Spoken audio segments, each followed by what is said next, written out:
This is an added topic that often doesn't get talked about, but it's really critical in entrepreneurship, and that's feasibility. Why don't we just dive in and start a business? I mean, what's the problem here? Well, fear. And that's that you're diving into the unknown, you're making very large bets on this, and so why would you do it with no certainty on the outcome? And what it comes down to is what we fear is risk. And risk is the probability something bad's going to happen times the severity of what's going to hit. For example, every drug on the planet will kill you. For somebody, they're going to die from a drug. However, the odds of that person dying is maybe 1 out of a million. It happens, it's sad. There's always somebody who has a genetic predisposition to not being able to handle it. However, we accept it. We accept those odds even though the severity is so horrible. So what kinds of things are we afraid about? Is it going to work? Technologically, is it going to work? Can I make money at it? Can I actually pull it off within the program specifications that I have? Liability is something everybody doesn't talk about, but if something goes wrong, who pays? Will it work long enough? And does the market actually want it? So feasibility is the process to show that an approach has acceptable risk. And this is what investors are interested in. This is the questions you need to answer before you even start going out there and raising money. You want to show that your idea is worth taking a chance on. First of all, you need to figure out what questions you need to ask. What are the things that aren't known? What is going to be your response to it to pull it off? And what are the solutions to these feasibility problems? Do you find it? Do you eliminate it? Or do you reduce it? What do I need to solve? What are the questions? What is it that you need to know? And if you have a good idea, you should be able to describe it within 60 seconds. Otherwise, it's too complicated. Talk about what the value is and how you're going to execute it through the 3 pillars. Here's the thing about all startups. If you can answer these 3 questions, you have a business that's potentially investable. If you cannot answer one of these 3 questions, then you are vulnerable.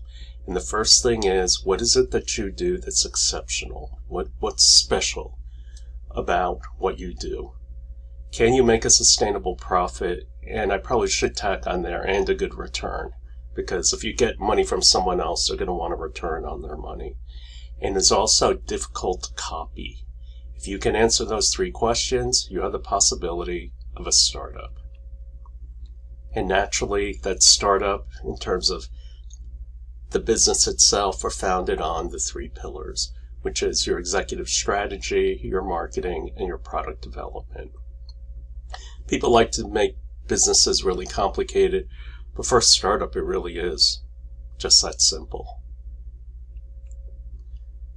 These are the gates, meaning if you go to an investor or trying to convince someone to support your startup, this is what they want to know. First and foremost, you're not a product, you are a company. What's your purpose? What problem are you trying to solve? Why is now the right time for it? What is it that you're going to produce? Who's going to be going up against you? What's the market opportunity to pull it off? Who's going to pull it off? Show me that you can make money at it, and how are you going to launch it? Which is kind of a pinnacle of right now, and that's what people want to know, what your digital strategy is. These are the questions you are going to get asked about your business. Now, in terms of risk, how do we solve it? Well, we can mitigate it. We can reduce the effect of it. Since risk is probability times impact, reduce the impact. Or we can transfer it. We can give it to someone else. So now that risk no longer belongs to us, which reduces severity. We can avoid it altogether. Just go down a different path. And we can accept it. It's part of business. When you look at a problem and there's risk involved, look at these for a solution. When you look at the Titanic problem, that's what you start getting into. Okay, how do we stop from getting frozen to death? We can mitigate it. We can avoid it. We can transfer it. So on. In terms of finding the answers to feasibility, it depends on how much information exists. On one end of the spectrum, the answer already exists. So guess what? I don't need to have to do anything. What I need to do is find that proof. It's already out there. Or somebody can testify to it. So I don't need to go ahead and do it because it already exists. The under end of the spectrum is the answer doesn't exist. And this means that I either need to use experiments or I can make an analogous to something. And this is the hardest and critical issues that you're going to have to deal with because there are no answers. So people are going to want some kind of answer from you. Somewhere in the middle, some of the pieces exist, but they don't exist. What you need to do is come up with a story of how these pieces are going to link together. For example, when I started a solar company, I didn't have any solar modules or anything to show anyone. But here was the technology.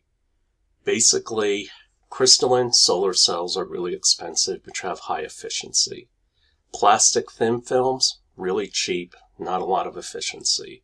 And I found a way to marry those two technologies that essentially, on a deposition that's really cheap, you will have little areas that have very, very high efficiency. The question is, how do I spread that out to a big area?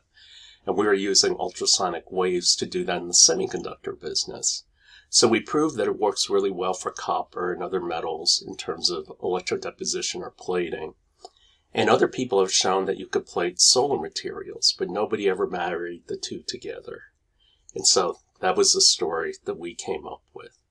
A exists, B exists, but nobody's ever tried to put those two ideas together. And so analogy, reducing the problem down to make it somewhat simple so that people believe that you can solve those, but you're working off information that already exists. I can eliminate it. And what it comes down to is if I eliminate the problem is because there's limited added value to it, too many resources, and it's too hard to solve. So therefore, I shouldn't even go after the problem. I should change the problem to something else. In terms of eliminating it, how can I eliminate it? Well, I can transfer it to somebody else. I can avoid it, go down a different path, or I can try to solve it. I can find the answer to it. So that's how I eliminate a problem. I can reduce it, which means reducing the severity. How can I do that? Mitigating it. For example, maybe this won't kill you, but it'll make you really sick. I have to isolate what the problem is and reduce that severity. And this is actually what they do with drugs. For example, what if the drug causes you to have heart problems, but you have a really healthy kidney? So what they do is now they give you a drug that's going to hurt your kidney but not hurt your heart. So you mitigate the impact. I can share it with someone else, like collaborators, for example. Yeah, medical makes a really good example. In terms of manufacturing, instead of you being on the hook for it, maybe you give it to a certified CE mark manufacturer already and have them deal with it. Avoid it altogether. Maybe there are alternatives, but now when you pick an alternative, you have a new outcome. Here's the other thing also about coming up with solutions. It's called secondary risk. And that's it. You got rid of the old risk, but now you've introduced potentially new risk. What you're hoping is the new risk isn't as bad to handle as the old risk. And finally, just accept it. Like the Pinto, Uber knew they had problems with possibly the law and also possibly with safety and issues like that, and they just accepted it. What it comes down to is you can't do everything. Before you launch an idea, you can't answer everything. So what you need to do is come up with a story of how you're going to get there. And eventually you're going to need resources to go ahead and execute against it. But if you can't come up with a good story, and the thing about good stories, remember all the way back from the beginning, yeah, a lot of parts of this class tend to fall back on itself, and that's why I teach you this stuff. But again, storytelling has a logic to it, and that logic builds on itself. So when you come up with a credible story, there's a logic to it, and people can follow it, and people can understand it. Startups can hang around for a long time, and they can stick in feasibility for a long time. For example, biomedical, it could take you 10 to 20 years because you have to go through the FDA. I actually had an idea for a cancer probe. And the idea is that chemotherapy is basically nuking your entire body with drugs. And I had this idea. And so the holy grail is who can target it. And one thing about ultrasonic waves is that they can reduce the permeability of a cell wall. So if you can shape that field just perfectly, then what can end up happening is that the drug will only affect the cancerous cells. The next part is delivering drugs in a small enough quantity. And so now we're talking about microfluidics. Dr. Cho has a background in all three areas. I think there's maybe 10 or 20 people on the planet who do. And I was thinking about doing it for breast cancer. And then I realized it was going to take 10 to 15 years to get through. On the bright side, they would have named it after me. Like the Schwann's catheter and stuff like that. But I just didn't have the patience to do it. University research can take 5 to 15 years to commercialize. And the reason why is the old joke about PhDs is you want a yield of 1. And that's it. If you can get one thing working, you can graduate. And so this technology also just works inside a laboratory. Once you put it out into nature and outside into a wider physical world, then there are all these factors you have to deal with. And so university professors, love to talk about their great research, but it is so far from commercialization. In a lot of ways, it's not very funny. And recently, you've probably heard about the infusion. They've done some experiments. They turned out well. And it's really, really exciting. And what's really exciting about it is that what these experiments have shown is where you need to go to make fusion work. Before, they had no idea where to go. So this is kind of like a variable reduction thing. Now they have a path and where to go, and it's still going to take 15 to 20 years and billions and billions of dollars.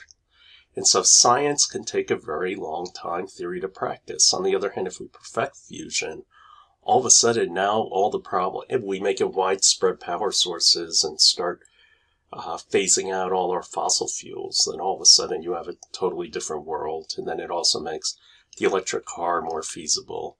One thing people don't talk about is the electric car people said our grid can handle it, but I'm kind of skeptical. And this is why they tell you charge your car at night, because during the daytime, if the electric car becomes the dominant vehicle, then we're not going to have the power to support it. And so the place to start is start mapping out, start grading out your ideas and start thinking about where the risk is and what you're going to have to talk about and explain to people. But at the end of feasibility, now you're ready to make your alpha, your first proof of your idea.